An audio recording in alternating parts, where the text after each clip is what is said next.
अस्मदाचार्यपर्यन्तां वन्दे गुरुपरम्पराम्। ॐ नमो भगवते वासुदेवाय धन्वन्तरीमूर्तये अमृतकलशहस्ताय सर्वामयविनाशाय त्रैलोक्यनाथाय महाविष्णवे नमः। गजाननं भूतगणाधिसेवितं कवत्वयम्बुफलसारभक्षितम् उमासुदं शोकविनाशकारणं नमामि विघ्नेश्वरपादपङ्कजम्। कृष्णाय वासुदेवाय हरे परमात्मने प्रणतक्लेशनाशाय गोविन्दाय नमो नमः।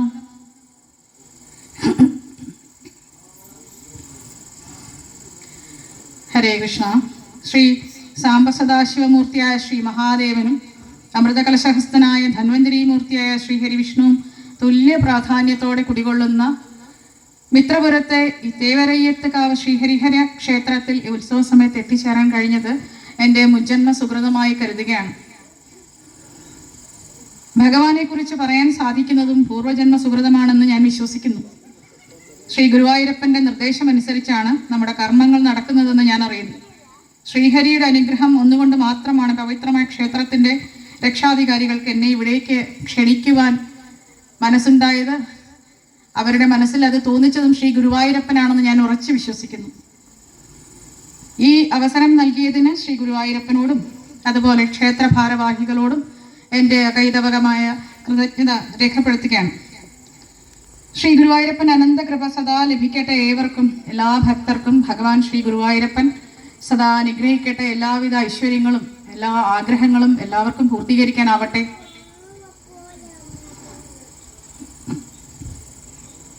എല്ലാവർക്കും എൻ്റെ വിനീത പ്രണാമം. ഹരേ കൃഷ്ണ. സർവം കൃഷ്ണാർപ്പണമസ്തു. അപ്പോൾ ഉത്സവ സമയങ്ങളിലെ ക്ഷേത്ര പരിസരങ്ങളിലെല്ലാം ദേവന്മാരെത്തുമെന്നാണ് വിശ്വാസം. എല്ലാ ദേവന്മാരുടെയും ദേവിമാരുടെയും സാന്നിധ്യം ക്ഷേത്ര പരിസരങ്ങളിൽ ഉണ്ടാവാറുണ്ട്. അവരും ഉത്സവം കാണാൻ വരാറുണ്ട്. ഭഗവാൻ സന്തോഷിക്കുന്ന അവസരമാണ്. ഇവിടെയാണെങ്കിൽ മഹാദേവരും ശ്രീഹരി വിഷ്ണുവും സന്തോഷപൂർവ്വം ഉത്സാഹത്തോടെ ഉത്സവത്തിൽ അവർ പങ്കെടുത്തുകൊണ്ടിരിക്കുകയാണ്. അപ്പം അങ്ങനെയുള്ള അവസരത്തിൽ ദേവന്മാരും ദേവിമാരും എല്ലാം പ്രത്യക്ഷരായിരിക്കുന്ന ഈ മനോഹരമായ അവസരത്തിൽ ഇവിടെ വന്നു നിന്ന് ദേവന്മാരും ഭഗവാന്റെ സ്തുതികൾ, ഭഗവാനെ കുറിച്ചുള്ള വർണ്ണനകൾ കേൾക്കുവാൻ നിൽക്കുന്നുണ്ടാവും എന്നുള്ള വിശ്വാസം നമുക്കുണ്ട്. സനാതനധർമ്മത്തിലെ വിശ്വാസമാണ്. സനാതനധർമ്മത്തിലെ പ്രപഞ്ചം തന്നെ, അല്ലെങ്കിൽ നമ്മൾ ഈ ചുറ്റും കാണുന്ന പ്രപഞ്ചമാണ് ബ്രഹ്മം. ഈ ബ്രഹ്മത്തെയാണ് നമ്മൾ ആരാധിക്കുന്നത്. ഈ ബ്രഹ്മത്തിന്റെ ഓരോ ഘടകങ്ങളും സനാതനധർമ്മത്തിൽ വളരെ വൈശിഷ്ട്യമുള്ളതാണ്. സനാതനധർമ്മത്തിന്റെ മൂല്യം മനസ്സിലാക്കിക്കൊണ്ട് നമ്മൾ ഓരോ ദേവന്മാരെയും ആരാധിക്കുമ്പോൾ അവർ നമ്മുടെ കൂടെ തന്നെ ഉണ്ടാവുകയാണ്. വിഷ്ണു ആകട്ടെ, ശിവനാകട്ടെ, ഗണപതിയാകട്ടെ, ഇവരെല്ലാവരും തന്നെ പരബ്രഹ്മത്തിന്റെ പല ഭാവങ്ങളാണ്. എന്നാൽ എല്ലാത്തിനും മുകളിലായി, സർവ്വദേവങ്ങൾക്കും മുകളിലായി, ജഗത്തിന് മുഴുവൻ പരിപാലകനായി, സംരക്ഷകനായി ഉള്ളത് ശ്രീഹരി വിഷ്ണുവാണ്, ശ്രീ മഹാവിഷ്ണുവാണ്. ആ മഹാവിഷ്ണു എങ്ങനെയാണ് ജഗത്തിന്റെ പരിപാലനം, സംരക്ഷകനും അല്ലെങ്കിൽ നേതാവും, അതായത് ലോകാധ്യക്ഷൻ എന്നാണ് പറയുന്നത് വിഷ്ണു സഹസ്രനാമത്തില്. അപ്പൊ അങ്ങനെ വിവരിക്കുന്നത് വിഷ്ണു സഹസ്രനാമത്തിലാണ്. വിഷ്ണു സഹസ്രനാമം പലതരത്തിലുണ്ട്. പല ഗ്രന്ഥങ്ങളിൽ നമുക്ക് കാണാം. പത്മപുരാണത്തിലും ഗരുഡപുരാണത്തിലും അതുപോലെ വായുപുരാണത്തിലുമൊക്കെ വിഷ്ണു സഹസ്രനാമങ്ങളുണ്ട്. പക്ഷെ ഏറ്റവും പ്രാധാന്യമുള്ള വിഷ്ണു സഹസ്രനാമം ശ്രീ മഹാഭാരതത്തിലെയാണ്. എല്ലാവർക്കും വിഷ്ണു സഹസ്രനാമത്തെ കുറിച്ച് അറിയാമെന്ന് എനിക്ക് നന്നായി അറിയാം. കാരണം വിഷ്ണു സഹസ്രനാമത്തെ കുറിച്ച് അറിയാത്ത സനാതനധർമ്മികൾ ഉണ്ടായിരിക്കയില്ല. എല്ലാവർക്കും സനാതനധർമ്മത്തിൽ എല്ലാവർക്കും വിശിഷ്ടമായിട്ടുള്ളൊരു മന്ത്രമായിട്ടാണ്, അല്ലെങ്കിൽ ഒരു സ്തുതിയായിട്ടാണ് വിഷ്ണു സഹസ്രനാമം നമ്മൾ കാലാകാലങ്ങളായിട്ട് ഉപയോഗിച്ചു വരുന്നത്. അപ്പൊ വിഷ്ണു സഹസ്രനാമത്തിന്റെ വൈഭവം അല്ലെങ്കിൽ അതിന്റെ പ്രാധാന്യം എന്തൊക്കെയാണ് എന്നുള്ളതാണ് നമ്മൾ പ്രധാനമായി നോക്കുക. അതിനുശേഷം അതെങ്ങനെയാണ് നമ്മുടെ ജീവിതത്തിൽ പ്രതിഫലിക്കുക, അല്ലെങ്കിൽ എത്രത്തോളം നമ്മുടെ ജീവിതത്തുമായി ബന്ധപ്പെട്ടിരിക്കുന്നു, അല്ലെങ്കിൽ നമ്മുടെ ജീവിതം ഭഗവാനുമായിട്ട് എത്രത്തോളം അടുത്തിരിക്കുന്നു, ഭഗവാൻ നമ്മളെ എത്ര അറിയുന്നു, അല്ലെങ്കിൽ ഭഗവാൻ നമ്മുടെ കൂടെ എത്രത്തോളം ഉണ്ട് എന്നൊക്കെ വിഷ്ണു സഹസ്രനാമത്തിൽ നിന്ന് നമുക്ക് മനസ്സിലാക്കാനാകും. അപ്പൊ അത്തരം കാര്യങ്ങളെ കുറിച്ച് അധികം സമയത്തൊന്നും നമുക്ക് വിശദീകരിക്കാനാവില്ലല്ലോ. അപ്പോൾ കുറച്ച് സമയം കൊണ്ട് അതിനെക്കുറിച്ച് നമുക്ക് സംസാരിക്കാമെന്ന് കരുതുന്നു. വിഷ്ണു സഹസ്രനാമം അറിയാത്ത ആരും തന്നെ ഉണ്ടാവില്ല. അപ്പൊ അതിനെക്കുറിച്ച് വലുതായി പറയേണ്ട, അതിൻ്റെ പറഞ്ഞ് അതിൻ്റെ പാണ്ഡിത്യത്തെക്കുറിച്ചൊന്നും പറയാനുള്ള ആളൊന്നുമല്ല ഞാൻ. എങ്കിലും ഞാൻ പഠിച്ചതും മനസ്സിലാക്കിയതും വിഷ്ണു സഹസ്രനാമത്തെക്കുറിച്ച് ഗവേഷണം നടത്തിയതും ഇപ്പോഴും ഞങ്ങൾ പല ക്ഷേത്രങ്ങൾ ഞങ്ങൾ സംഘമായി ചേർന്ന് വിഷ്ണു സഹസ്രനാമം ജപിക്കാൻ പോകുന്നുണ്ട്. അപ്പോൾ ഓരോ സമയത്ത് നമ്മൾ ജപിക്കാൻ പോകുമ്പോഴും ഓരോരുത്തരുടെയും ജീവിതത്തിൽ ഉണ്ടാകുന്ന മാറ്റങ്ങൾ, ചില അത്ഭുതാവഹമായിട്ടുള്ള കാര്യങ്ങൾ ഓരോരുത്തരുടെയും ജീവിതത്തിൽ ഉണ്ടാകുന്ന ശ്രേയസ്സും ഐശ്വര്യവും, നമ്മളെ എപ്പോഴും ഭഗവാൻ ഒന്ന് സംരക്ഷിക്കുന്നു, താങ്ങിക്കൊണ്ട് നടക്കുന്നു എന്നുള്ള നമ്മുടെ ഒരു തിരിച്ചറിവ്, അതിനെക്കുറിച്ചൊക്കെ വിശദീകരിക്കാൻ നമുക്ക് സാധിക്കില്ല. അതിനൊക്കെ ധാരാളം സമയം വേണ്ടി വരും. ഇപ്പം നമ്മൾ പറയുന്നത് വിഷ്ണു സഹസ്രനാമം എങ്ങനെയാണ് ഉണ്ടായതിൻ്റെ പ്രാധാന്യം എന്താണ് എന്നുള്ളതേക്കുറിച്ച് പറയാം. എല്ലാവർക്കും അറിയാം, ശ്രീ മഹാഭാരതത്തിൽ നിന്നാണുള്ളത്. മഹാഭാരതത്തിൽ ധാരാളം കാര്യങ്ങൾ പറഞ്ഞിട്ടുണ്ട് അല്ലേ. 1,25,000 ശ്ലോകങ്ങളുള്ള മഹാഭാരതം ലോകത്തിലെ തന്നെ ഏറ്റവും വലിയ കൃതിയാണ്. ഭാരതത്തിന്റെ ഇതിഹാസമാണ്. ഇതിഹാസം എന്ന് പറഞ്ഞാൽ ചരിത്രമാണ്. അപ്പൊ പലരും പറയല്ലേ, ആധുനിക കാലത്ത് പല ആൾക്കാരും സനാതന ധർമ്മത്തെ വളച്ചൊടിക്കുമ്പോൾ പറയും ഭാരതത്തിന്റെ ഇതിഹാസമൊന്നുമല്ല, അത് കെട്ടുകഥയാണ്. മറ്റൊരു വേർഷനിൽ പറയും വേദവ്യാസൻ എന്ന് പറയുന്ന ഒരാളല്ല, കുറെ ആൾക്കാരാണ്. ഇങ്ങനെ ധാരാളം കെട്ടുകഥകൾ, തെറ്റായ ധാരണകൾ സനാതന ധർമ്മികൾക്കിടയിൽ വളർത്തിക്കൊണ്ട് വന്നിട്ടുണ്ട്. പക്ഷെ അതൊന്നും ശരിയല്ല. ഇതിഹാസം എന്ന് പറഞ്ഞാൽ ചരിത്രമാണ്, ഭാരതത്തിന്റെ ചരിത്രമാണ്. അതിൽ പറഞ്ഞിരിക്കുന്ന എല്ലാ സ്ഥലങ്ങളും എല്ലാ കാര്യങ്ങളും ഇവിടെ സംഭവിച്ചതാണ്. സംഭവിച്ച കാര്യങ്ങളെയാണ് ഇതിഹാസം എന്ന് പറയുന്നത്. ഇത് ഇവിടെ നടന്നിരുന്നു എന്നാണ് ആ വാക്കിനർത്ഥം. അപ്പോൾ രാമായണമാണെങ്കിലും അല്ലെങ്കിൽ മഹാഭാരതമാണെങ്കിലും ഭാരതത്തിന്റെ ചരിത്രമാണ്. ഭാരതത്തിന്റെ ചരിത്രം എന്ന് പറയുന്നത് ഭാരതത്തിന്റെ സംസ്കാരം അതിലാണ് അടങ്ങിയിരിക്കുന്നത്. അതായത് സനാതനധർമ്മം. സനാതനധർമ്മമാണ് ഭാരത സംസ്കാരത്തിന്റെ അടിത്തറ. അപ്പൊ വിഷ്ണു സഹസ്രനാമം എന്ന് പറയുന്നത് എത്രത്തോളം പ്രാധാന്യമുള്ളതാണ് എന്ന് നമുക്ക് ഇതിൽ നിന്ന് മനസ്സിലാക്കാനാവും. മഹാഭാരതം രചിച്ചത് വേദവ്യാസനാണെന്ന് എല്ലാവർക്കും അറിയാം അല്ലെ. പരാശര മഹർഷിയുടെയും സത്യവതിയുടെയും മകനായ കൃഷ്ണദ്വൈപായൻ എന്ന വേദവ്യാസൻ, അദ്ദേഹമാണ് മഹാഭാരതം രചിച്ചത്. അദ്ദേഹം മഹാഭാരതം രചിക്കാനുണ്ടായ കാരണം എല്ലാവർക്കും അറിയാം. അദ്ദേഹം പറയുന്നുണ്ട്, ഇത് എൻ്റെ കുടുംബത്തിൽ നടന്ന കഥയാണ് എന്നാണ് പറയുന്നത്. ആ സംഭവങ്ങളെല്ലാം അദ്ദേഹത്തിന്റെ കുടുംബത്തിൽ അല്ലെങ്കിൽ അദ്ദേഹത്തിന്റെ മക്കളുടെ കാര്യങ്ങളാണിത്. സത്യത്തിൽ മഹാഭാരതം അറിയാവുന്ന ഇവർക്കും അറിയാവുന്നതാണിത്. മഹാഭാരതത്തില് ധാരാളം കാര്യങ്ങൾ നമ്മൾ സനാതന ധർമ്മികള് പിന്തുടരേണ്ടതായിട്ടുള്ള കാര്യങ്ങളുണ്ട്. എങ്ങനെ ജീവിക്കണം, നമ്മുടെ ജീവിത രീതികൾ, നമ്മുടെ ധർമ്മം എന്തായിരിക്കണം.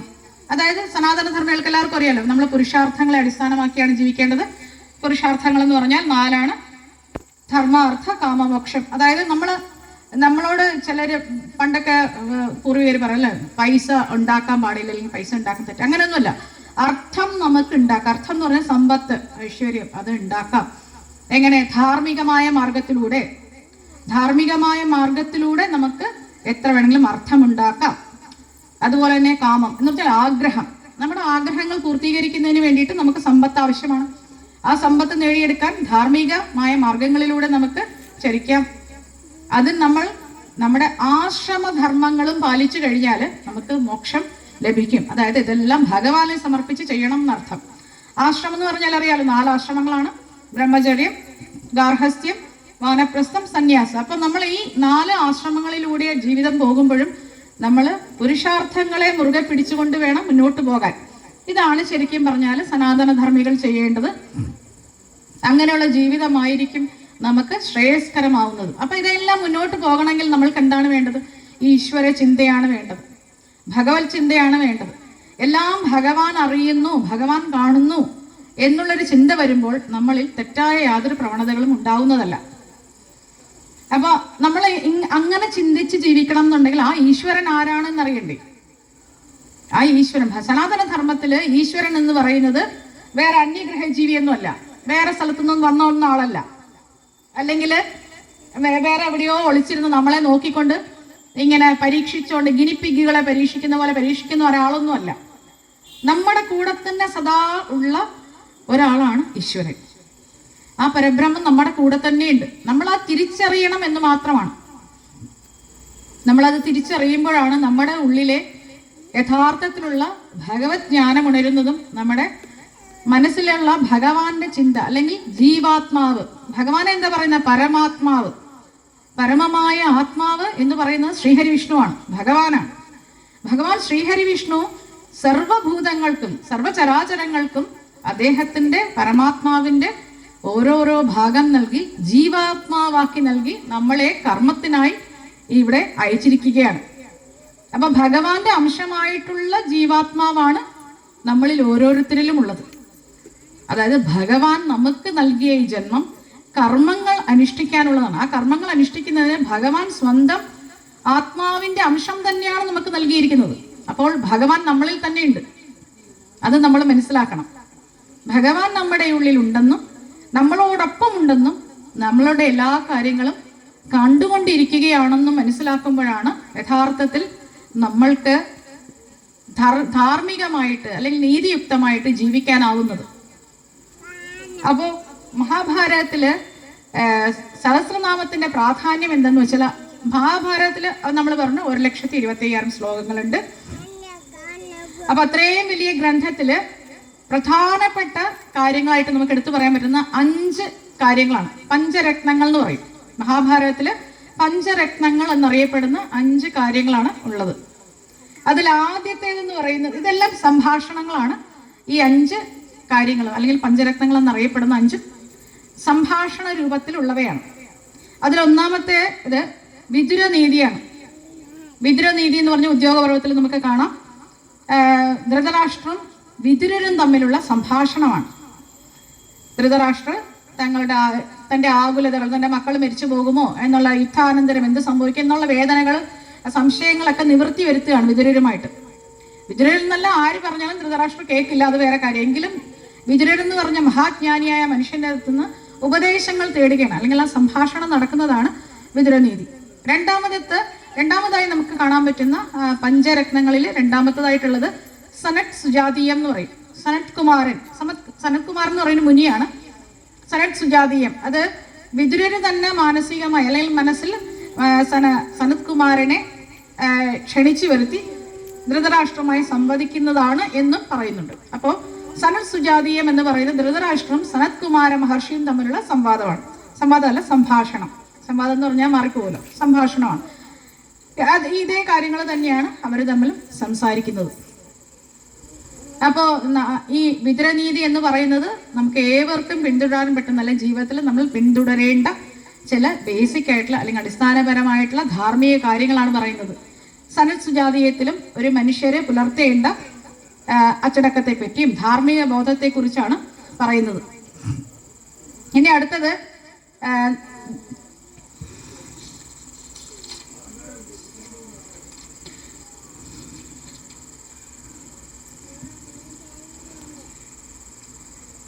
യക്ഷപ്രശ്നം. അതെല്ലാവർക്കും അറിയാം അല്ലെ? യക്ഷനും യുധിഷ്ഠിരനും തമ്മിലുള്ള സംവാദമാണ്. 126 ചോദ്യങ്ങളാണ്. അപ്പൊ ഈ 126 ചോദ്യങ്ങൾക്ക് ഉത്തരം യുധിഷ്ഠിരൻ നൽകുന്നു. അതെല്ലാവർക്കും അറിയാവുന്നതാണ്. വാനപ്രസ്ഥത്തിന്റെ അവസാന ഘട്ടത്തിലാണ് ഇത് ഉണ്ടാവുന്നത്. ആ സമയത്ത് യക്ഷൻ ഇങ്ങനെ വെള്ളം കുടിക്കാൻ വേണ്ടി വരുന്ന ഓരോ പാണ്ഡവരായിട്ട് വെള്ളം കുടിക്കുന്നതിന് മുമ്പ് ചോദ്യത്തിന് ഉത്തരം പറയാതെ വരുമ്പോൾ അവര് മരിച്ചു വീഴുകയാണ്. പിന്നീട് യുധിഷ്ഠിരൻ വന്ന് എല്ലാ ചോദ്യങ്ങൾക്കും ഉത്തരം പറഞ്ഞ് ഇവരെ ജീവിപ്പിക്കുകയാണ്. അപ്പൊ കഥയൊക്കെ എല്ലാവർക്കും അറിയാം, കഥ പറയുന്നില്ല. അപ്പോൾ യക്ഷപ്രശ്നം അഥവാ 126 ചോദ്യങ്ങൾ യക്ഷൻ ചോദിക്കുന്നതും യുധിഷ്ഠിരൻ അതിനുള്ള മറുപടി പറയുന്നതുമാണ് മൂന്നാമത്തെ പഞ്ചരത്നത്തിലുള്ളത്. നാലാമത്തേതാണ് ഭഗവത്ഗീത. ഭഗവത്ഗീതയാകട്ടെ എല്ലാവർക്കും അറിയാം, 18 അധ്യായങ്ങളിലായിട്ട് വിശാലമായി കിടക്കുന്നതാണ്. അത് അർജുനനും ശ്രീകൃഷ്ണനും കുരുക്ഷേത്ര ഭൂമിയിൽ വെച്ച് നടത്തുന്ന സംഭാഷണമാണ്. അതായത് എന്ത് ചെയ്യണം എന്നറിയാതെ വിഷമിച്ചു നിൽക്കുന്ന അർജുനൻ. നമ്മളെല്ലാവരും അങ്ങനെയാണ് അല്ലേ? നമ്മളെല്ലാവരും പല ഘട്ടങ്ങളിലും, ജീവിതത്തിന്റെ പല ഘട്ടങ്ങളിലും എന്ത് ചെയ്യണം എന്നറിയാതെ തളർന്നു നിൽക്കുന്ന അവസരത്തിൽ നമുക്ക് പ്രചോദനമാകുന്ന ഏറ്റവും വലിയ മോട്ടിവേഷനാണ്, അല്ലെങ്കിൽ ഏറ്റവും വലിയ നമ്മളെ മുന്നോട്ട് നയിക്കാൻ പ്രേരിപ്പിക്കുന്ന ഒന്നാണ് ഭഗവത്ഗീത. അത് കഴിഞ്ഞ്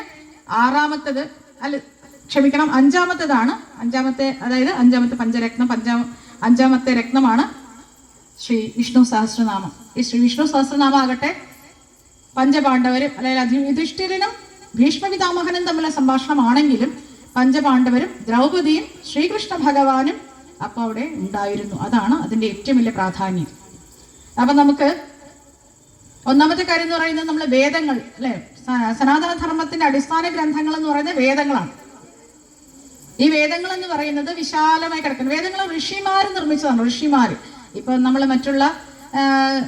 മറ്റുള്ള മതങ്ങളിലോ അല്ലെങ്കിൽ സെമിറ്റിക് ചിന്താഗതിയിലോ നോക്കുകയാണെങ്കിൽ അവർക്കെല്ലാവർക്കും ഓരോ ഗ്രന്ഥങ്ങളുണ്ട്. ആ ഗ്രന്ഥങ്ങൾ രചിച്ചത് ഏതെങ്കിലും ഒരു പ്രത്യേക ഒരാളായിരിക്കും, അല്ലെങ്കിൽ ഒരു കൂട്ടം ആളുകൾ ചേർന്ന് രചിച്ചതായിരിക്കും, അങ്ങനെ ആയിരിക്കാം. എന്നാലും പേരുകളൊന്നും അറിയാത്ത പ്രാചീന ഋഷിമാര് എഴുതിയതാണ് വേദങ്ങൾ. ആ വേദങ്ങൾ എന്ന് പറഞ്ഞാൽ അതിനകത്ത് ഇങ്ങനെ മറ്റുള്ളവർ പറയുന്നില്ല ഏത് രീതിയിൽ ജീവിക്കണം, എങ്ങനെയായിരിക്കണം, അങ്ങനെയുള്ള കാര്യങ്ങൾ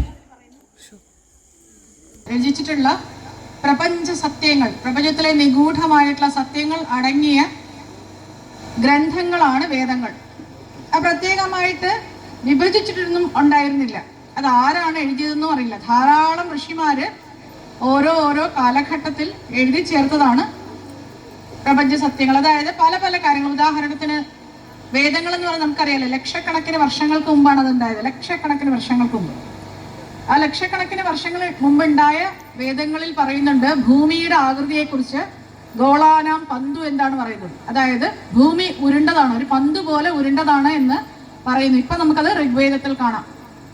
അതുപോലെ തന്നെ സൂര്യനിൽ നിന്നും അദൃശ്യമായ, അതായത് നമ്മൾ ഈ ഗോളാനം പന്തു എന്നല്ല, ഭൂമി ഉരുണ്ടതാണ് എന്ന് പിന്നീടും വർഷങ്ങൾക്ക് ശേഷം അടുത്ത ഇടയിലാണ് ശാസ്ത്രജ്ഞന്മാര് അത് ശരിയാണ്, സത്യമാണ് എന്നൊക്കെ പറയുന്നത്.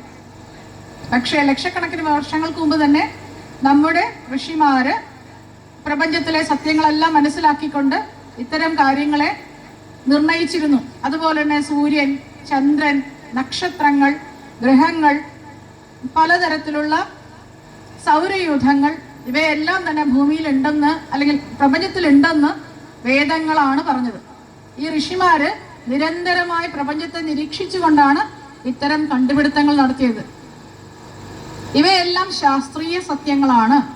പക്ഷെ സനാതനധർമ്മത്തിലെ ഗ്രന്ഥങ്ങളിൽ പറയുന്നതെല്ലാം തെറ്റാണ് എന്ന് പറയുന്ന ഒരു പ്രവണത പിന്നീട് ഉണ്ടായതാണ്. അതിന് ചില കാരണങ്ങളുണ്ട്. അത്തരം കാരണങ്ങളിലേക്കൊന്നും കടക്കുന്നില്ല. പക്ഷേ സനാതനധർമ്മത്തിലെ ശാസ്ത്ര ഗ്രന്ഥങ്ങളിൽ പറയുന്നതെല്ലാം ശാസ്ത്രീയമായിട്ടുള്ള കാര്യങ്ങളാണ്. ഈ നക്ഷത്രങ്ങളെക്കുറിച്ചും ഗ്രഹങ്ങളെക്കുറിച്ചുമൊക്കെ യുഗങ്ങൾക്ക് മുൻപേ തന്നെ മനസ്സിലാക്കി അതൊക്കെ വേദങ്ങളാക്കി എഴുതി വെച്ചിട്ടുള്ള ഋഷിമാര് എത്ര ബുദ്ധിശാലികളായിരുന്നിരിക്കണം. അപ്പൊ ഇങ്ങനെ വേദങ്ങള് പരന്ന് കടന്നിരുന്നു. പ്രത്യേകമായിട്ടുള്ള ഒരു ക്രമമോ അല്ലെങ്കിൽ ഏതെങ്കിലും രീതിയിലുള്ള അടുക്കും ചിട്ടിയമോ ഇല്ലത്. അവയെ കൃത്യമായ രീതിയിൽ ക്രമീകരിച്ചത് വേദവ്യാസ മഹർഷിയാണ്. അദ്ദേഹം കൃഷ്ണദ്വൈപായൻ എന്ന വേദവ്യാസ മഹർഷി. അദ്ദേഹം വേദത്തെ വ്യസിച്ചതുകൊണ്ട്, വേദത്തെ ഡിവൈഡ് ചെയ്തുകൊണ്ട് അല്ലെങ്കിൽ ക്രമീകരിച്ച് പ്രത്യേകം 4 വേദഗ്രന്ഥങ്ങളാക്കി മാറ്റിയത് കൊണ്ടാണ് അദ്ദേഹത്തിന് വേദവ്യാസൻ എന്ന പേര് വന്നതെന്ന് എല്ലാവർക്കും അറിയാമല്ലോ. അങ്ങനെ ഋഗ്വേദം, യജുർവേദം, സാമവേദം, അഥർവവേദം എന്ന് 4 വേദങ്ങൾ സനാതനധർമ്മത്തിന്റെ അടിസ്ഥാന ഗ്രന്ഥങ്ങളായി ഉണ്ടാവുകയുണ്ടായി. ഈ 4 വേദങ്ങൾ ഇങ്ങനെ ക്രമീകരിച്ച ശേഷം അതിലെ കാര്യങ്ങളെല്ലാം പറഞ്ഞ ശേഷം, ഇതുകൂടാതെ നമുക്ക് വേദങ്ങളല്ലാത്ത മനുഷ്യത്തുകൾ ധാരാളമുണ്ട്, പുരാണങ്ങളും ഉണ്ട്. അപ്പൊ 4 വേദങ്ങൾ കഴിഞ്ഞതിന് ശേഷം വേദത്തിന്റെ സാരമെല്ലാം ചേർത്ത് അതിനകത്ത് പറയുന്ന ധാർമ്മിക അടിസ്ഥാന കാര്യങ്ങൾ, നീതിയെല്ലാം പറഞ്ഞുകൊണ്ടാണ് പഞ്ചമ വേദമായിട്ടുള്ള ജയ എന്ന പുസ്തകം എഴുതപ്പെട്ടത്. ഈ ജയ എന്ന് പറഞ്ഞ പുസ്തകമാണ് മഹാഭാരതം എന്നറിയപ്പെടുന്നത്. അതിന്റെ യഥാർത്ഥത്തിലുള്ള പേര് ജയ എന്നാണ്. വേദവ്യാസൻ അങ്ങനെയാണ് എഴുതിയത്. അപ്പൊ പഞ്ചമവേദമായിട്ടുള്ള മഹാഭാരതത്തില് പഞ്ചമരത്നങ്ങളുണ്ട്. ആ പഞ്ചമരത്നങ്ങളിൽ അതായത് 5 കാര്യങ്ങളുണ്ട് പ്രധാനമായിട്ട്. അതാണ് നമ്മൾ പറഞ്ഞിട്ടുള്ള വിതുരനീതി, സനത്സുജാതീയം, അതുപോലെ തന്നെ യക്ഷപ്രശ്നം, ഭഗവത്ഗീത, വിഷ്ണു സഹസ്രനാമം എന്നിവ. അപ്പൊ വിഷ്ണു സഹസ്രനാമം അതിന്റെ പ്രാധാന്യമാണല്ലോ നമ്മുടെ ഇന്നത്തെ വിഷയം. അപ്പൊ എങ്ങനെയാണ് വിഷ്ണു സഹസ്രനാമം ഉണ്ടായത്, അതിന്റെ ഉത്ഭവം, അതിന്റെ പ്രാധാന്യം. യുദ്ധമെല്ലാം കഴിഞ്ഞു, അതായത് കുരുക്ഷേത്ര യുദ്ധമെല്ലാം കഴിഞ്ഞു. കൗരവരെല്ലാം നശിച്ചു. അതിനുശേഷം യുധിഷ്ഠിരൻ രാജാവായി. അപ്പൊ രാജ്യഭരണമൊന്നും ഏറ്റെടുത്തിട്ടില്ല. അപ്പൊ ഭീഷ്മര് അപ്പോഴും മരിച്ചിട്ടില്ല. അദ്ദേഹം ശരശയ്യയിൽ കഴിയാണ്, കുരുക്ഷേത്ര യുദ്ധഭൂമിയിൽ അദ്ദേഹം കഴിയുകയാണ്. അദ്ദേഹം ഉത്തരായനം പാർത്ത് കിടക്കുകയാണ്. അപ്പോൾ ഉത്തരായനം വരുമ്പോഴാണ് നേരിട്ട് സ്വർഗത്തിലേക്ക് പോകാൻ കഴിയും, അല്ലെങ്കിൽ വൈകുണ്ഠത്തിലേക്ക് പോകാൻ കഴിയാം. മോക്ഷം കിട്ടണമല്ലോ. അദ്ദേഹം അഷ്ടവസുക്കളിൽ ഒരാളാണല്ലോ. അഷ്ടവസുക്കളിൽ ഒരാളായ പ്രഭാസൻ എന്ന് പറയുന്ന വസുവാണ് അദ്ദേഹം എന്നറിയാമല്ലോ എല്ലാവർക്കും. അപ്പോൾ ശാപം കൊണ്ടാണ് അദ്ദേഹം ഇവിടെ ജനിക്കുന്നതും പിന്നീട് ഗംഗയുടെ മകനായി ദേവവ്രതൻ എന്ന പേരിൽ, പിന്നെ ഗംഗാദത്തൻ, പിന്നീട് ഭീഷ്മർ എന്നുള്ള പേരിലൊക്കെ അറിയപ്പെട്ട് അദ്ദേഹം ജീവിക്കുന്നത്. അപ്പൊ അദ്ദേഹം ഉത്തരായനം പാർത്ത് കിടക്കുകയാണ്, ശരശയ്യയിലാണ്. ആ സമയത്ത് യുധിഷ്ഠിരൻ ആകെ വിഷമത്തിലാണ്. യുധിഷ്ഠിരന് ഇനി രാജ്യം എങ്ങനെ ഭരിക്കും? സത്യത്തിൽ കൗരവരുടെ മൂത്തവനായിട്ടുള്ള ദുര്യോധനൻ പറയുന്നുണ്ടല്ലോ, വിധവകളുടെ രാജ്യമാണ് നിനക്ക് കിട്ടിയത്. അതായത് നിനക്കവിടെ യുവാക്കളൊന്നുമില്ല, ഈ ലോകമായ യുദ്ധം പോലെയാണ്. എല്ലാ ആളുകളും എല്ലാ രാജ്യങ്ങളും പങ്കെടുത്ത യുദ്ധമാണ്. അപ്പൊ അതില് പങ്കെടുത്ത എല്ലാ ആണുങ്ങളും മരിച്ചു കഴിഞ്ഞു. കുറച്ച് ആണുങ്ങളെ ഉള്ളൂ, ബാക്കിയല്ല വിധവകളാണ്. ഇങ്ങനെയുള്ളവരുടെ രാജ്യമാണ് നിനക്ക് കിട്ടിയത്, നിനക്ക് എന്താണ് നേട്ടമെന്ന്. അപ്പൊ അതിന്റെ വിഷമമുണ്ട്. ഇത്രയും വലിയ പാപം നടന്നിരിക്കുന്നു, യുദ്ധം ഒഴിവാക്കാൻ കഴിയുമായിരുന്നില്ല. ധർമ്മയുദ്ധം നടന്നേ പറ്റുമായിരുന്നുള്ളൂ, അതുകൊണ്ടാണ് നടന്നത്. അപ്പൊ എന്താ ചെയ്യാ? അപ്പോൾ യുധിഷ്ഠിരൻ ആകെ സങ്കടത്തിലായി. എന്താണ് ചെയ്യേണ്ടത്? എങ്ങനെയാണ് രാജ്യം ഭരിക്കേണ്ടത്? എന്താണ് നീതി നടപ്പാക്കേണ്ടത്? തുടങ്ങിയ കാര്യങ്ങളെക്കുറിച്ച് വളരെയധികം വ്യാകുലചിത്തനായി യുധിഷ്ഠിരൻ. അപ്പോൾ അവരെങ്ങനെയെന്ന് സംസാരിക്കുകയാണ്. പഞ്ചപാണ്ഡവരും ദ്രൗപദി ഭഗവാനും സംസാരിക്കുന്ന വേളയിലാണ് ഭഗവാൻ പറയും, ഈ വേദങ്ങളും ഉപനിഷത്തുകളും എല്ലാ നീതിയും ധർമ്മവും എല്ലാം നന്നായി പഠിച്ചിട്ടുള്ള ശ്രീ ഭീഷ്മ പിതാമഹൻ ശരശയ്യയിൽ കിടക്കുകയാണ്. അദ്ദേഹം അധികം താമസിയാതെ അദ്ദേഹത്തിന്റെ ജീവൻ വെടിയുന്നതാണ്. അതിനു മുൻപ് അദ്ദേഹത്തിനുള്ള എല്ലാ അറിവുകളും, അദ്ദേഹത്തിനുള്ള എല്ലാ ബുദ്ധിയും, അദ്ദേഹത്തിന്റെ കർമ്മകുശലതയും എല്ലാം പോയി അവിടുന്ന് വാങ്ങൂ, അതെല്ലാം നേടിയെടുക്കൂ. അങ്ങനെയാണ് ഇവരെ പോയി യുധിഷ്ഠിരൻ ചെന്ന് ഭീഷ്മ പിതാമഹനെ കണ്ട് സംസാരിക്കുന്നത്. എന്തൊക്കെയാണ് രാജ്യഭരണം ചെയ്യേണ്ടത്? അതാണ് ആനുശാസിക പർവ്വത്തിൽ നമ്മൾ കാണുന്നത്. അപ്പൊ അതില് രാജ്യഭരണം എങ്ങനെ നടത്തണം, നീതി എങ്ങനെ നടപ്പിലാക്കണം, ഇങ്ങനെയുള്ള കാര്യങ്ങൾ ഇതെല്ലാം പറഞ്ഞു കഴിഞ്ഞിട്ടും യുധിഷ്ഠിരന് മനസ്സമാധാനം വരുന്നില്ല. കാരണം കൊടിയ പാപമാണ് നടന്നിരിക്കുന്നത്, ധാരാളം മനുഷ്യർ കൊല്ലപ്പെട്ടു കഴിഞ്ഞിരിക്കുന്നു.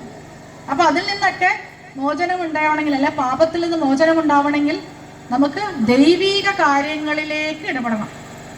അപ്പൊ അതിനു വേണ്ടിയുള്ള മാർഗമാണ് പിന്നീട് യുധിഷ്ഠിരൻ അറിയേണ്ടത്. അപ്പോഴും യുധിഷ്ഠിരൻ ഇങ്ങനെ വിഷമിക്കുകയാണ്. അപ്പോൾ ഭഗവാൻ പറയും, ഇതിനും ഭീഷ്മര് തന്നെയാണ് നല്ലത്, ഭീഷ്മരോട് ചോദിക്കൂ എന്ന് പറയുന്നു. അപ്പൊ ഭീഷ്മർ എന്ന് പറഞ്ഞാൽ ദേവഗുരുവായിട്ടുള്ള ബൃഹസ്പതിയാണ് വേദങ്ങളൊക്കെ അഭ്യസിപ്പിച്ചത് അദ്ദേഹത്തെ. കാരണം ഗംഗയായിരുന്നല്ലോ, ഗംഗാദേവിയാണ് വളർത്തിയത് അദ്ദേഹത്തെ. അപ്പോൾ അത് കഴിഞ്ഞ് പരശുരാമനിൽ നിന്ന് ആയുധകലയൊക്കെ പഠിച്ചതാണ്. അപ്പൊ അതുകൊണ്ട് അദ്ദേഹത്തിന് ധാരാളം അറിവുണ്ട്, ജ്ഞാനമുണ്ട്. കൂടാതെയോ പ്രായോഗിക ജീവിതത്തിൽ കിട്ടിയ അറിവുകളുമുണ്ട്. എങ്കിലും അദ്ദേഹം ധാരാളം അധർമ്മം പ്രവർത്തിച്ചിരുന്നുണ്ട്. നമുക്കറിയാം, ദ്രൗപദിയുടെ വസ്ത്രാക്ഷേപ സമയത്തും ചൂതുകളിയുടെ സമയത്തും ഒക്കെ എപ്പോഴും ഭീഷ്മര് കൗരവരുടെ കൂടെയാണ് നിന്നത്. അതിനും അദ്ദേഹത്തിൻ്റെതായ ന്യായങ്ങളുണ്ട്, അതെന്തുമായിക്കൊള്ളട്ടെ. അപ്പോൾ ഭീഷ്മരോട് ചെന്ന് ചോദിക്കുകയാണ്, എന്താണ് ഇനി അടുത്തത്, അതായത് പാപമോചനത്തിനായി എന്ത് ചെയ്യണം എന്നുള്ളതാണ് ചോദിക്കുന്നത്. അപ്പൊ ഈ ധർമ്മം നീതിയൊക്കെ പറയുമ്പോൾ ദ്രൗപദി ചോദിക്കുന്നുണ്ട്, ഭീഷ്മരോട് ചോദിക്കുന്നുണ്ട്. വലിയ ധാർമ്മികനാണല്ലോ അങ്ങ്, ധർമ്മമൊക്കെ പറയുന്നുണ്ട്, രാജ്യം എങ്ങനെ ഭരിക്കണം, എല്ലാ കാര്യങ്ങളും പറയുന്നുണ്ട്. എന്നിട്ടും അന്ന് നിറഞ്ഞ സഭയിൽ വെച്ച് എൻ്റെ വസ്ത്രം ആ കൗരവരാൽ വലിച്ചിഴക്കപ്പെട്ടപ്പോൾ അങ്ങ് എവിടെയായിരുന്നു ഈ ധർമ്മമൊക്കെ? അപ്പോൾ ഭീഷ്മർ പറയുന്നുണ്ട്, അന്ന് ഞാൻ കഴിച്ച ആഹാരം ദുര്യോധനൻ്റെതാണ്. ദുര്യോധനൻ എന്ന് പറയുന്ന വ്യക്തിയുടെ സ്വഭാവ വൈശിഷ്ട്യങ്ങൾ, അല്ലെങ്കിൽ അയാളുടെ കുടിലത, അയാളുടെ ക്രൂരത, അയാളുടെ പാപങ്ങൾ നിറഞ്ഞിട്ടുള്ള ആഹാരം ഭക്ഷിച്ച ഞാൻ അതേ രീതിയിലാണ് പ്രവർത്തിച്ചത്, അല്ലെങ്കിൽ അത്തരത്തിൽ പ്രവർത്തിക്കാനേ എനിക്ക് കഴിയുമായിരുന്നുള്ളൂ. പക്ഷെ ഇന്ന് എൻ്റെ ശരീരത്തിൽ നിന്ന് രക്തമെല്ലാം വാർന്നു പോയിരിക്കുന്നു.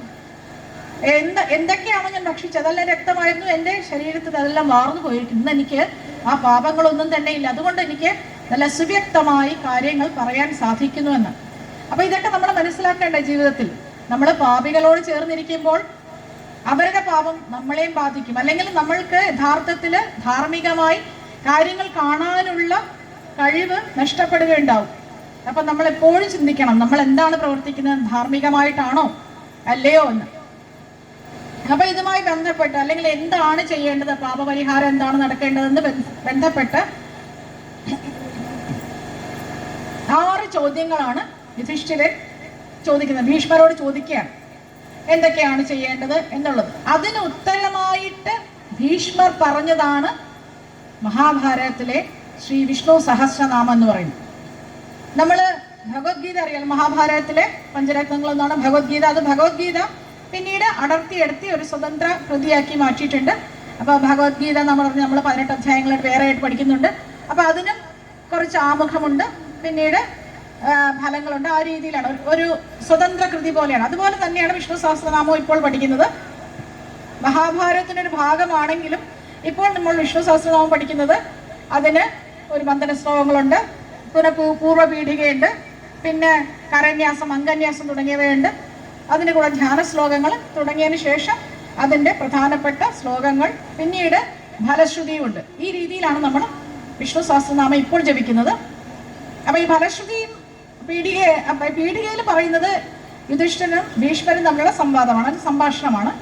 എന്നാൽ ഫലശ്രുതി പല ഋഷിമാർ പിന്നീട് എഴുതി ചേർത്തതാണ്. എന്തൊക്കെ ലഭിക്കും, ഇത് ജപിച്ചാൽ എന്ത് ലഭിക്കും എന്ന് പറയുന്നതാണ് ഫലശ്രുതി. അത് പിന്നീട് പല ഋഷിമാർ കൂട്ടിച്ചേർത്തതാണ്. പിന്നെ അതിനുശേഷം ബാക്കി വരുന്ന ഭാഗങ്ങളിൽ നമുക്ക് ഭഗവത്ഗീതയിലെയും സ്കന്ദപുരാണത്തിലെയൊക്കെ ശ്ലോകങ്ങളും കാണാൻ സാധിക്കുന്നതാണ്. അപ്പൊ ആദ്യം വരുന്ന ഭാഗത്തിൽ, അതായത് വന്ദന ശ്ലോകങ്ങൾ പറയുന്നത്, വന്ദന ശ്ലോകങ്ങൾ പറയുന്നത് ശുക്ലാംബരധനം വിഷ്ണു അങ്ങനെ തുടങ്ങുകയാണ്. അതെല്ലാം ഓരോരോ ഭാഗത്തുനിന്ന് എടുത്തു വെച്ചിട്ടുള്ളതാണ്. അപ്പൊ വ്യാസൻ ആണ് ഇത് രചിച്ചത്, ഇങ്ങനെയുള്ള കാര്യങ്ങളാണ് പറയുന്നത്. പിന്നെ സംഭാഷണം ഭഗവാൻ. അപ്പൊ വൈശമ്പായന വാച എന്ന് പറഞ്ഞിട്ടാണ്. അത് വൈശമ്പായന മഹർഷി ജനമേജയന്റെ യാഗസ്ഥലത്ത് വെച്ചിട്ടാണ് ഇത് സംസാരിക്കുന്ന മഹാഭാരതം. അതുകൊണ്ടാണ് അങ്ങനെയാണ് കാണുന്നത്. അപ്പൊ ആ സമയത്ത് ഇവർ തമ്മിലുള്ള സംഭാഷണം പറയുകയാണ്. എന്തൊക്കെയാണ് ഇവർ സംഭാഷണം നടത്തിയത്, എന്തൊക്കെ ചോദ്യങ്ങളാണ് ഭീഷ്മരോട് യുധിഷ്ഠിരൻ ചോദിച്ചത്. ഈ ചോദ്യങ്ങൾ വളരെ വളരെ പ്രാധാന്യം അറിയുന്നു. ഇതാണ് സത്യത്തിൽ വിഷ്ണു സഹസ്രനാമം ഉണ്ടാവാനുള്ള കാരണം, വിഷ്ണു സഹസ്രനാമത്തിന്റെ പ്രാധാന്യം പറയുന്നതുമായിട്ടുള്ള കാര്യം.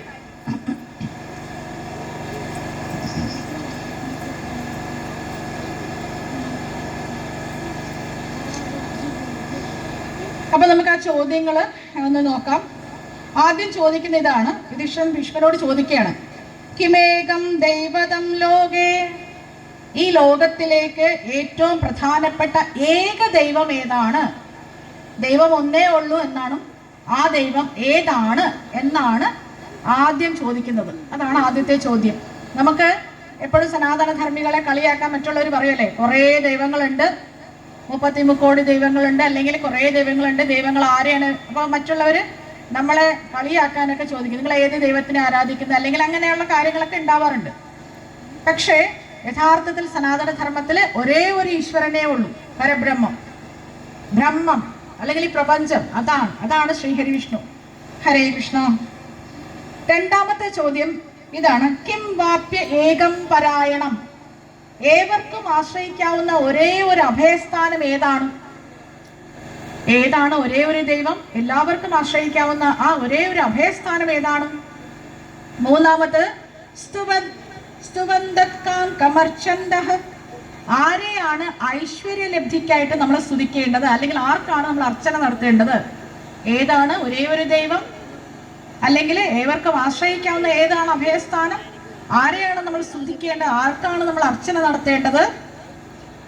നാലാമത്തത് പ്രാപ്തിയുർ മാനവ ശുഭം, അതായത് ആരെ ആരാധിക്കുന്നതിലൂടെ അല്ലെങ്കിൽ ആരെ പൂജിക്കുന്നതിലൂടെ സ്തുതിക്കുന്നതിലൂടെയാണ് മനുഷ്യന് ഐശ്വര്യം കൈവരിക, അല്ലെങ്കിൽ ശുഭം, മംഗളം, സമാധാനം ഇവയൊക്കെ ഉണ്ടാവുക.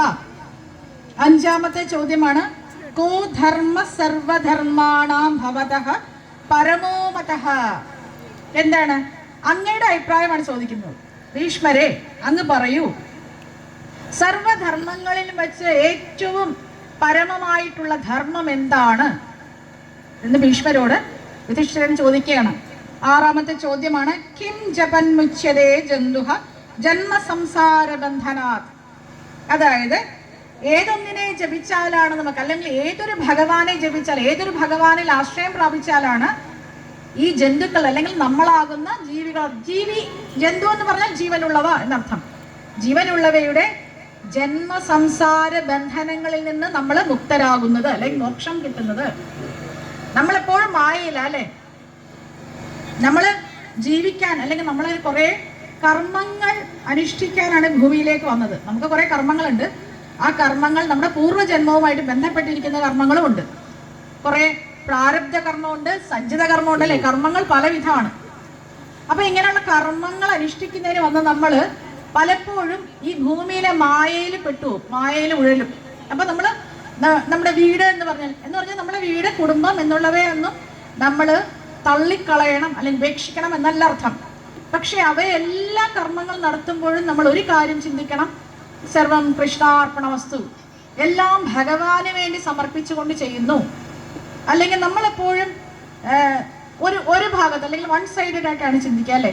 നമുക്ക് ഇഷ്ടമുള്ളവരുടെ ഇഷ്ടം അല്ലെങ്കിൽ നമ്മൾക്ക് ഇഷ്ടമുള്ളവർ ചെയ്യുന്നതാണ് ശരി, അല്ലെങ്കിൽ നമ്മൾ ഇഷ്ടപ്പെടുന്നവർക്ക് ആ കാര്യങ്ങളെല്ലാം നമ്മൾ എങ്ങനെ, അത് അനീതിയാണെങ്കിലും നീതിയാണെങ്കിലും എന്താണെങ്കിലും നമ്മൾ അതിനെ സമ്മതിച്ചു കൊടുക്കും അല്ലെങ്കിൽ അതിനെ സംരക്ഷിക്കും. ഇതൊന്നുമല്ല നമ്മൾ ചെയ്യേണ്ടതെന്നും നമ്മുടെ കർമ്മങ്ങൾ അനുഷ്ഠിച്ച് ധാർമ്മികമായി ജീവിക്കണമെന്നും പുരുഷാർത്ഥങ്ങൾ അടിസ്ഥാനമാക്കി ജീവിക്കണം എന്നാണ് നമ്മുടെ ജീവിതത്തിന്റെ ലക്ഷ്യം. അത് നമ്മൾ പലപ്പോഴും മറന്നു. ഇപ്പൊ മക്കൾ ചെയ്യുന്ന തെറ്റാണെങ്കിലും അച്ഛനമ്മമാര് തെറ്റാണ് എന്ന് പറയില്ല. അതുകൊണ്ടാണ് അനിഷ്ടങ്ങൾ ഉണ്ടാവുക. ഇപ്പൊ അമ്മയോ അച്ഛനോ ചെയ്യുന്ന തെറ്റാണെന്ന് മക്കൾക്ക് തോന്നിയാൽ അവരും പറഞ്ഞാലല്ലേ മനസ്സിലാവും. അവരും പറയാം. അപ്പൊ അവര് പറയുമ്പോ നിങ്ങൾ ആരാണ് പറയാൻ എന്നുള്ളതാണ്. അങ്ങനെയല്ല, ധാർമ്മികമായിട്ടുള്ള കർമ്മങ്ങൾ ചെയ്ത് മോക്ഷപ്രാപ്തിക്ക് വേണ്ടിയിട്ടാണ് നമ്മൾ വന്നിരിക്കുന്നത്. അല്ലെങ്കിൽ എന്താ, വീണ്ടും നമ്മൾ ഈ ജന്മ സംസാരത്തിന് പോകും. സംസാര ബന്ധനാണ്, ബന്ധമല്ല. നമ്മൾ കുടുംബജീവിതം നയിക്കുന്നു. അച്ഛൻ, അമ്മ, മക്കള്, ഭാര്യ, ഭർത്താവ്, ധാരാളം ബന്ധുക്കൾ, ഇതൊക്കെ ഉണ്ട്. ഇവയെല്ലാം നമുക്ക് ഉണ്ട് എങ്കിലും ഇവരെല്ലാവരും തന്നെ നമ്മളെ സ്നേഹിക്കുന്നത് എങ്ങനെയാണ്? നമ്മൾക്ക് ഇവരോട് എന്തെങ്കിലും ചെയ്യാനോ ഇവർക്ക് എന്തെങ്കിലും കൊടുക്കാനോ ഉള്ളത് കൊണ്ടാണ് ഇവർ സ്നേഹിക്കുന്നത്. നമ്മളിൽ നിന്നൊന്നും ലഭിക്കുന്നില്ല എന്ന് വന്നാലോ ഏതെങ്കിലും സ്നേഹം നമുക്ക് കിട്ടുമോ? ഈ പറയുന്ന മനുഷ്യരാരെങ്കിലും നമ്മളെ സ്നേഹിക്കുമോ? എപ്പോഴും മനുഷ്യൻ പ്രതിഫലേച്ഛയോടുകൂടിയാണ് സ്നേഹത്തെ കാണുന്നത് അല്ലെങ്കിൽ ബന്ധങ്ങളെ കാണുന്നത്. എന്നാൽ ഭഗവാൻ ശ്രീഹരി വിഷ്ണു ആകട്ടെ ഒരു പ്രതിഫലവും ഇച്ഛിക്കാതെ, ഒന്നും തിരിച്ച് പ്രതീക്ഷിക്കാതെ നമ്മളെ സ്നേഹിക്കുകയാണ്. ആ സ്നേഹം നമ്മൾ തിരിച്ചറിയുന്നില്ല.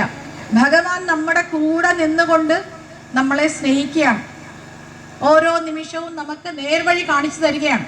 പക്ഷെ പലപ്പോഴും മായയുടെ ബന്ധനത്തിൽപ്പെട്ട് നമ്മൾക്കത് കാണാൻ സാധിക്കില്ല. അപ്പോഴാണ് നമ്മൾ അധർമ്മം, അനീതി തുടങ്ങിയവ ചെയ്യുക, അല്ലെങ്കിൽ നമ്മൾ നമ്മുടെ സ്വകർമ്മത്തിൽ നിന്ന് വ്യതിചലിക്കുന്നത്. അങ്ങനെയാണ് പാപങ്ങൾ സംഭവിക്കുക.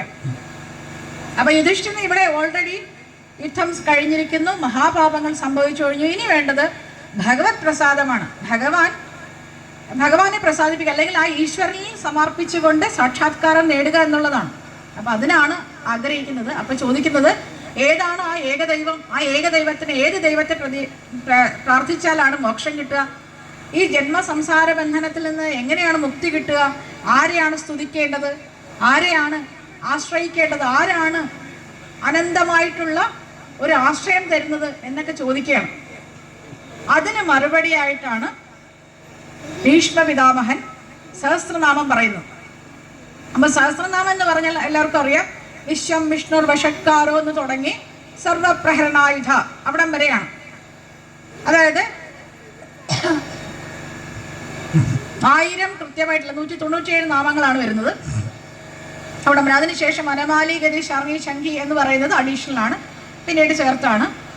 അപ്പോൾ വിശ്വം വിഷ്ണു വഷട്കാരോ തൊട്ട് സർവപ്രഹരണായുധ വരെയാണ് നാമങ്ങൾ.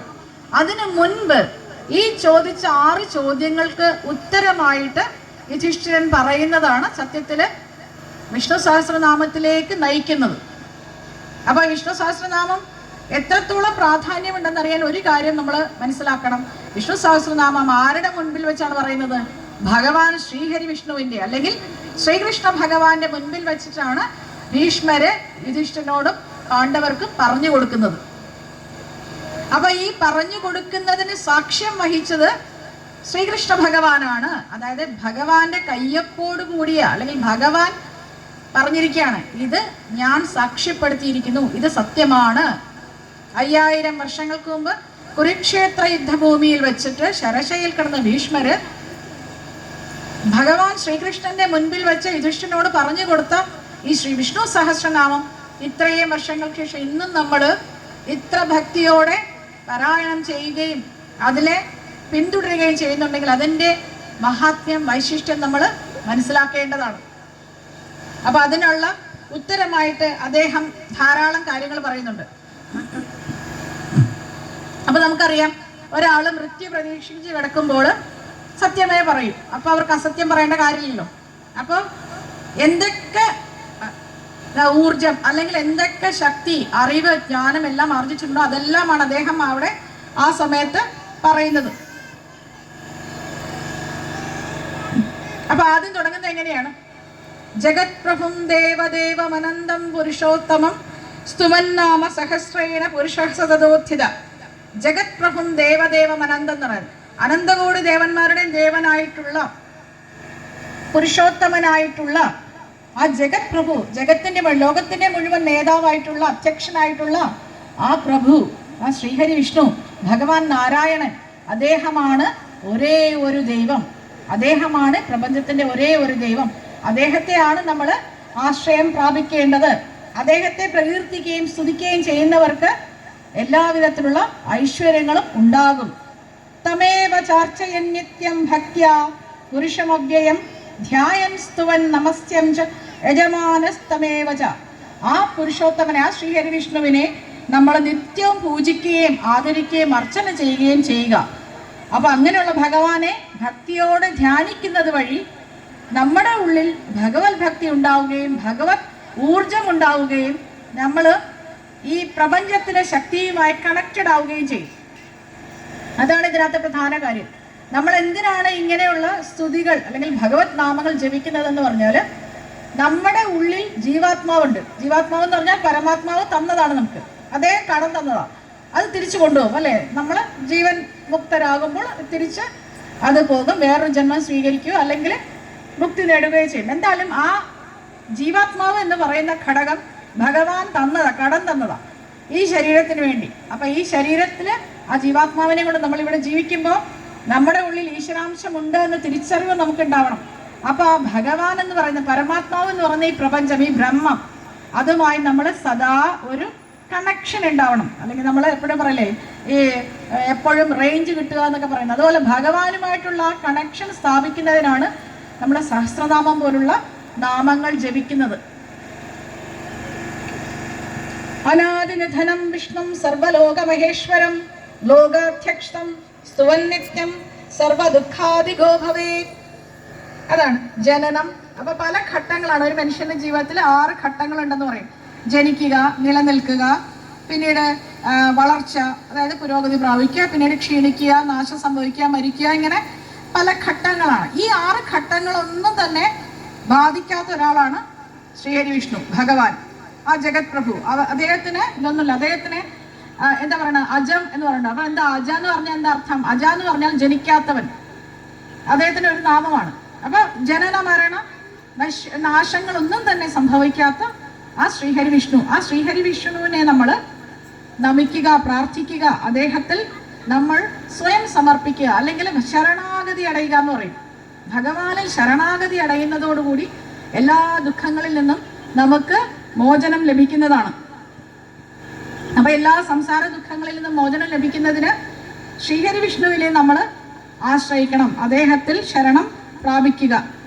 ബ്രഹ്മണ്യം സർവധർമ്മജ്ഞം ലോകാനാം കീർത്തിവർദ്ധനം ലോകനാഥം മഹദ്ഭൂതം സർവഭൂത ഭവോദ്ഭവം.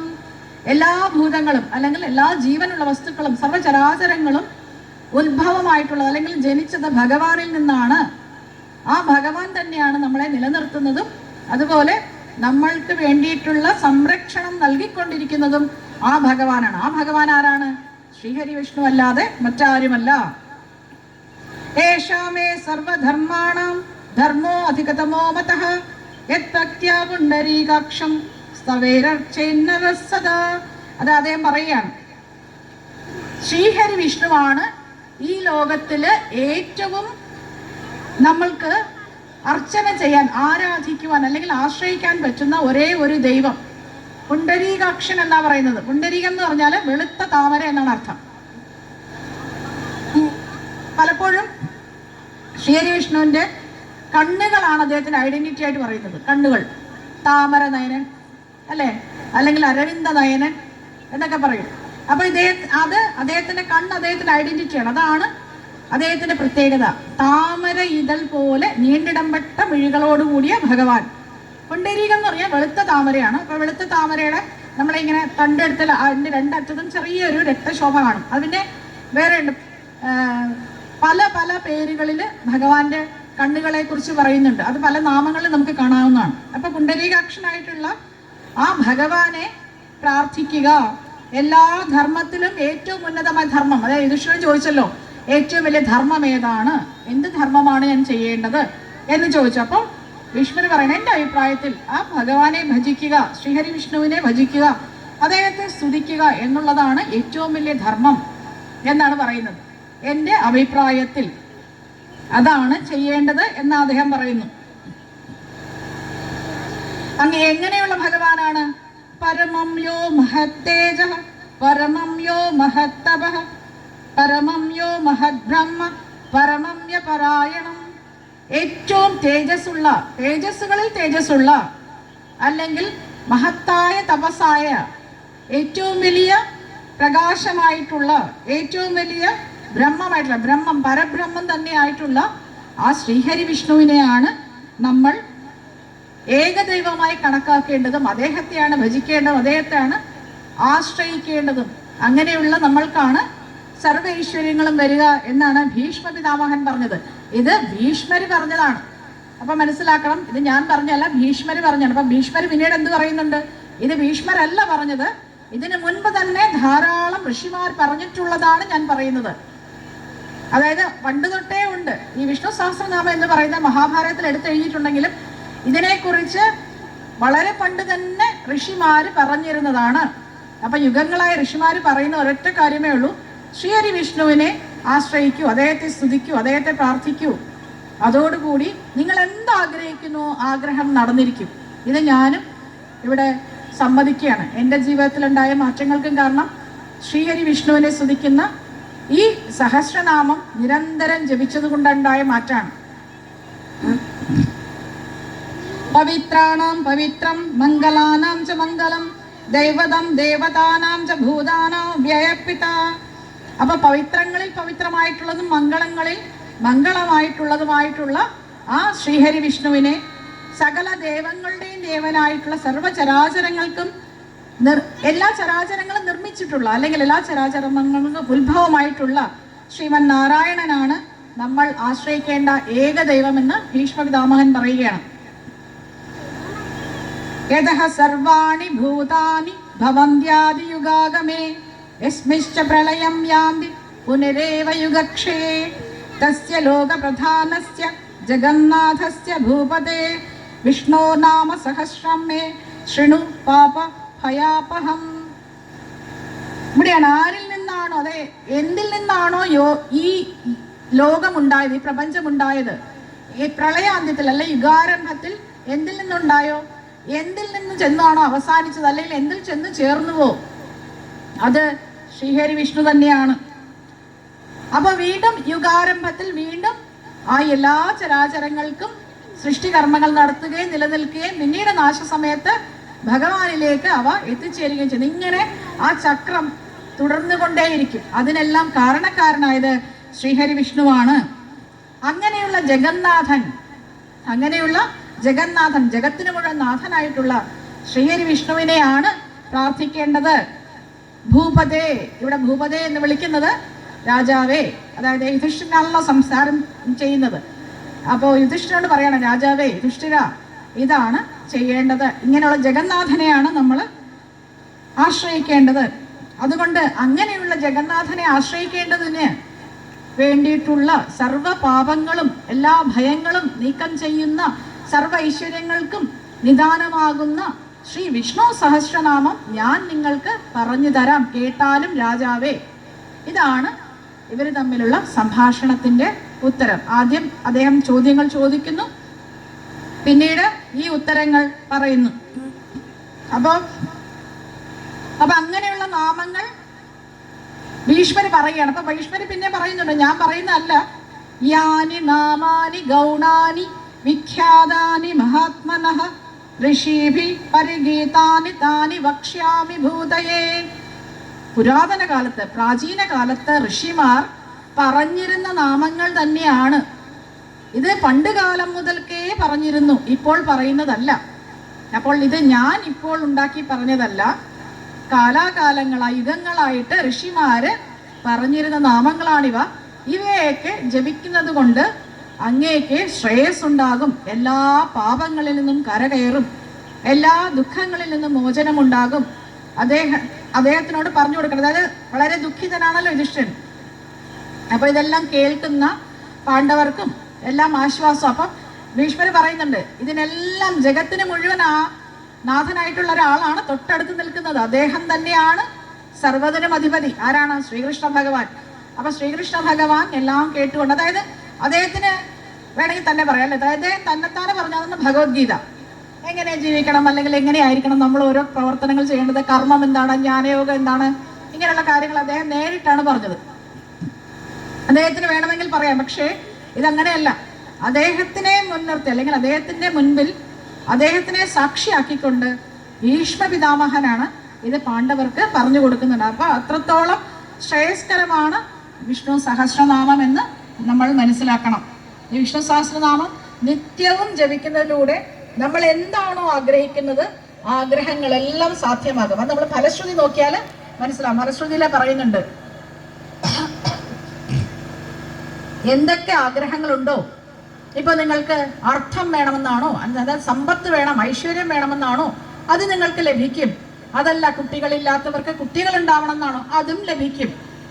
എന്താണോ നിങ്ങൾ ആഗ്രഹം, മനസ്സമാധാനമാണോ, മോക്ഷമാണോ, അതല്ല ഉദ്യോഗത്തിലെ ഉയർച്ചയാണോ, നിങ്ങളുടെ പഠന സംബന്ധമായിട്ടുള്ള കാര്യങ്ങളിൽ നിങ്ങൾക്ക് ഉന്നതിയാണോ, എന്താണോ ഒരു മനുഷ്യ ജീവിതത്തിൽ മനുഷ്യൻ ആഗ്രഹിക്കുന്നത്, സമാധാനം, സന്തോഷം, ഐശ്വര്യം, സ്നേഹം, നിങ്ങൾ എന്തൊക്കെ ആഗ്രഹിക്കുന്നുവോ ആ ആഗ്രഹങ്ങൾ നിങ്ങൾക്ക് ധർമാനുസൃതമായി ലഭിക്കുവാൻ ഒരേ ഒരു മാർഗമേ ഉള്ളൂ.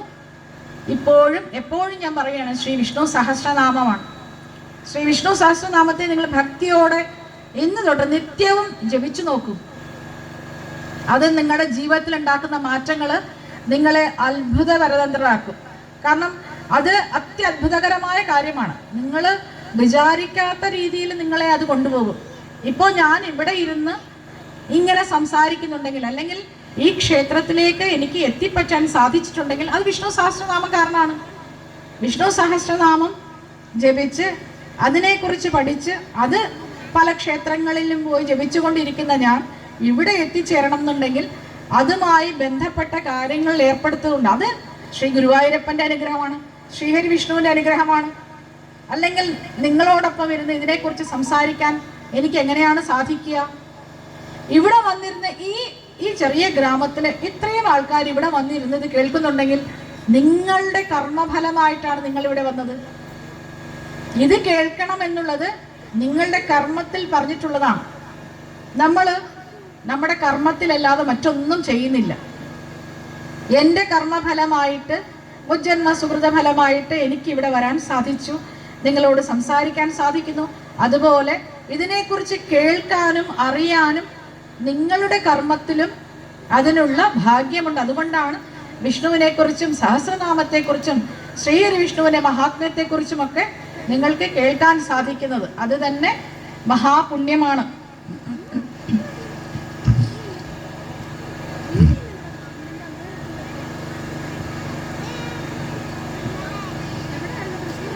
വിഷ്ണു സഹസ്രനാമത്തിന് ധാരാളം വ്യാഖ്യാനങ്ങൾ എഴുതിയിട്ടുണ്ട്. ശ്രീ ആദിശങ്കരാചാര്യനാണ് പ്രധാനമായിട്ട് എഴുതിയിട്ടുള്ളത്. പിന്നീട് പരാശര ഭട്ടർ എഴുതിയിട്ടുണ്ട്, മാധവാചാര്യർ എഴുതിയിട്ടുണ്ട്, സ്വാമി ചിന്മയാനന്ദ, ഇങ്ങനെ ധാരാളം ആൾക്കാർ വിഷ്ണു സഹസ്രനാമത്തിന്റെ വ്യാഖ്യാനങ്ങൾ എഴുതിയിട്ടുണ്ട്. അവരൊക്കെ വളരെ വലിയ പണ്ഡിതരാണ്. സംസ്കൃത ശ്ലോകങ്ങളെ അപഗ്രഥിച്ചുകൊണ്ട് ഓരോ നാമങ്ങൾക്കും വളരെ വിപുലമായിട്ടുള്ള അർത്ഥങ്ങൾ നൽകിയിട്ടുണ്ട്. ആ അർത്ഥങ്ങൾ മനസ്സിലാക്കി ജപിക്കുകയാണെങ്കിൽ വളരെ ഉത്തമം. അതല്ല, വിഷ്ണു സഹസ്രനാമം അല്ലാതെ ജപിക്കുകയാണെങ്കിലും നിങ്ങൾക്ക് അതിൻ്റെതായിട്ടുള്ള ഫലം ലഭിക്കുമെന്നുള്ളത് തീർച്ച തന്നെയാണ്. കാരണം ഒരു കൊച്ചുകുട്ടി എന്തെങ്കിലും ഒരു കാര്യം പറയുമ്പോൾ ആ കുട്ടി പറയുന്ന ആ കാര്യം നിരന്തരം അത് സംസാരിച്ചു കൊണ്ടേയിരിക്കുന്നു, അല്ലെങ്കിൽ ഏതെങ്കിലും ഒരു കാര്യം അത് പറയുന്നു. അപ്പോൾ ആ കാര്യത്തിന് വലിയ അർത്ഥം വേണമെന്നില്ല, ആ അർത്ഥം അറിഞ്ഞുകൊണ്ടത് പറയണമെന്നില്ല. പക്ഷേ അതിന് ഇപ്പോൾ ഒരു വെള്ളം ചോദിക്കുക, വെള്ളം വേണം, വെള്ളം കിട്ടുന്നുണ്ടല്ലോ.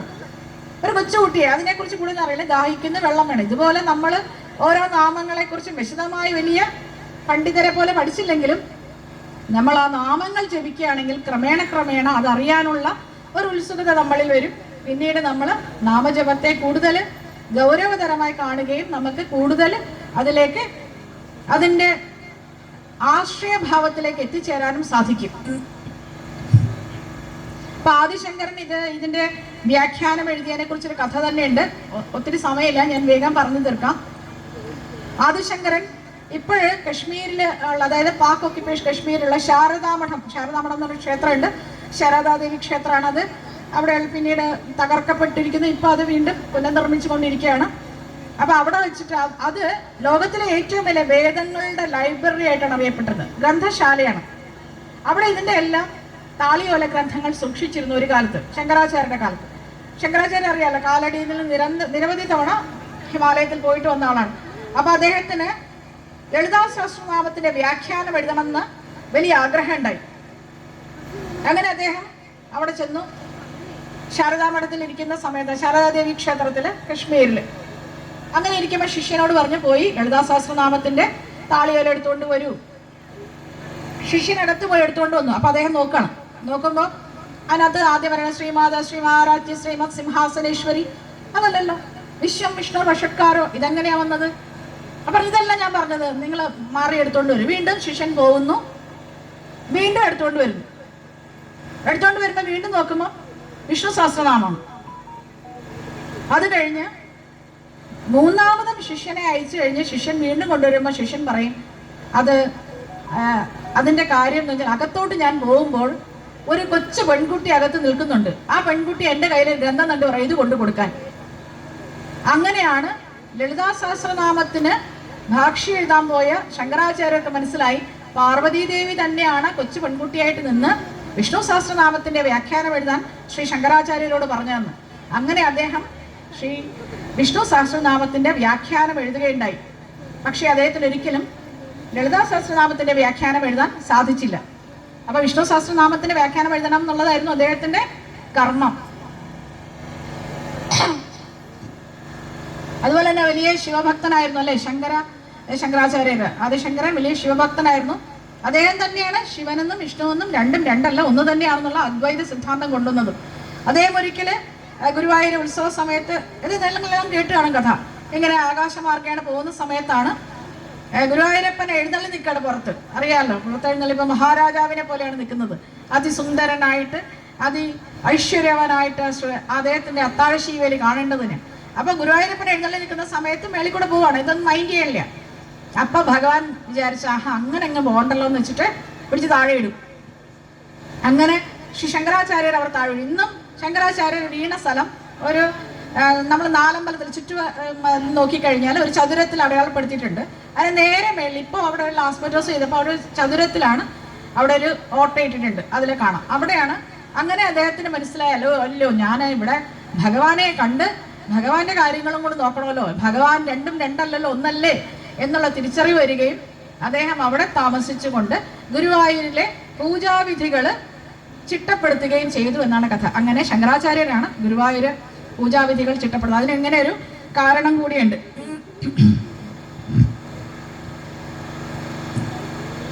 അപ്പൊ പരാശര ഭട്ടര് ഈ വിഷ്ണു സഹസ്രനാമത്തിന്റെ സവിശേഷതകളാണ് നമ്മൾ പറയുന്നത്. പരാശര ഭട്ടര് വിഷ്ണു സഹസ്രനാമത്തിന്റെ 6 സവിശേഷതകൾ പറയുന്നുണ്ട്. അതൊന്നെന്ന് പറഞ്ഞാൽ നമ്മൾ ആദ്യം പറഞ്ഞു, പഞ്ചമവേദമായ മഹാഭാരതത്തിന്റെ സാരാംശമാണ്. അതായത് 4 വേദങ്ങൾ, 5ാമത്തെ വേദം മഹാഭാരതം. ആ മഹാഭാരതത്തിന്റെ, അതായത് ഈ വേദങ്ങളെല്ലാം കൂടി കടഞ്ഞ് അതിന്റെ സാരാംശം ഉണ്ടാക്കിയതാണ് മഹാഭാരതം അല്ലെങ്കിൽ ജയ. ആ മഹാഭാരതത്തിലെ കാര്യങ്ങളെല്ലാം കൂടെ സംക്ഷിപ്തമായിട്ട് എഴുതിയതാണ്, അല്ലെങ്കിൽ അതിൽ നിന്നുണ്ടായ രത്നമാണ് വിഷ്ണു സഹസ്രനാമം. അതാണ് അതിന്റെ 1ാമത്തെ സവിശേഷത എന്ന് പറയുന്നത്. 2ാമത്തത്, ഭഗവാനെ സാക്ഷാത്കരിച്ച ഋഷിമാരാണ് അത് പറഞ്ഞിരിക്കുന്നത്.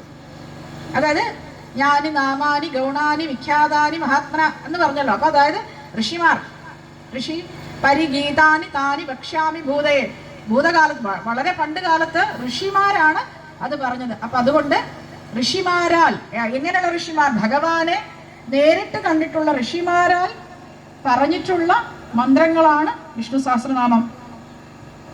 മറ്റൊന്ന്, വേദവ്യാസനാണല്ലോ മഹാഭാരതം രചിച്ചത്. അപ്പൊ വേദവ്യാസനാണ് ഇതിനകത്ത് ഉൾപ്പെടുത്തിയിരിക്കുന്നത്. അതുകൊണ്ട് വേദവ്യാസനാൽ വിരചിതമായത് എന്നാണ് മറ്റൊരു പ്രാധാന്യം. മറ്റൊന്നോ, ഭീഷ്മപിതാമഹൻ പറഞ്ഞതാണ്. ഭീഷ്മപിതാമഹൻ, എല്ലാ അറിവിന്റെയും സാരസത്തായിട്ടുള്ള ഭീഷ്മപിതാമഹനാണ് ഈ വിഷ്ണു സഹസ്രനാമം യുധിഷ്ഠിരന് പറഞ്ഞു കൊടുക്കുന്നത്.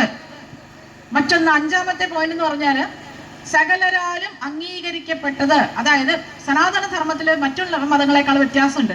ഇവിടെ നാസ്തികരെ അംഗീകരിച്ചിട്ടുണ്ട്. അതായത് ദൈവമില്ല എന്ന് വിശ്വസിക്കുന്നവരെയും അംഗീകരിച്ചു.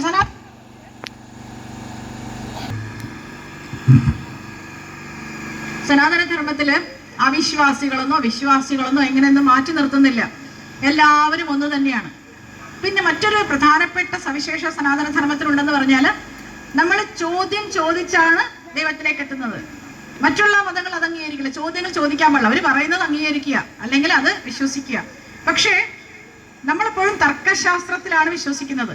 ഭഗവാനുണ്ടോ, ഭഗവാൻ എവിടെയാണ്? ഇപ്പൊ തന്നെ ഭീഷ്മരോട് യുധിഷ്ഠിരൻ ചോദിക്കുകയാണ്, ഏതാണ് ദൈവം, ആരെയാണ് പൂജിക്കണം? ഇങ്ങനെയുള്ള ചോദ്യങ്ങളിൽ നിന്ന് കിട്ടുന്ന ഉത്തരങ്ങൾ, ആ ഉത്തരങ്ങൾ നമ്മൾ വീണ്ടും അനലൈസ് ചെയ്ത്, അല്ലെങ്കിൽ നമ്മൾ വീണ്ടും അതിനെ പഠിച്ച് മുന്നേറി അതിനെ കണ്ടെത്തുക, അല്ലെങ്കിൽ നമ്മൾ ആത്യന്തികമായിട്ടുള്ള ആ ഈശ്വരനെ, സത്യത്തെ, പരബ്രഹ്മത്തെ അറിയുക എന്നുള്ളതാണ് സനാതന ധർമ്മത്തില് നമ്മൾ. അപ്പൊ അങ്ങനെയുള്ള എല്ലാവരാലും അംഗീകരിക്കപ്പെട്ടതാണ് ശ്രീ വിഷ്ണു സഹസ്രനാമം. മറ്റൊന്ന്, ഭഗവത്ഗീതയുടെ സാരാംശം കൂടിയാണ് വിഷ്ണു സഹസ്രനാമം. അപ്പൊ നോക്കൂ, ഇത്രയും മഹത്തായിട്ടുള്ള വിഷ്ണു സഹസ്രനാമം നിത്യവും പാരായണം ചെയ്യുന്ന നിങ്ങളുടെ ജീവിതത്തിൽ എന്തെല്ലാം അത്ഭുതങ്ങൾ സംഭവിക്കും.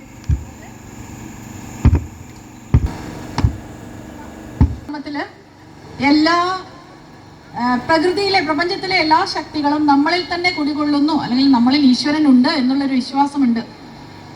അപ്പോ നമ്മൾ സനാതന ധർമ്മികളായിട്ടുള്ള നമ്മുടെ ധർമ്മത്തിന്റെ മഹത്വം മനസ്സിലാക്കണമെന്നാണ് എനിക്ക് ആത്യന്തികമായിട്ട് പറയാനുള്ളത്.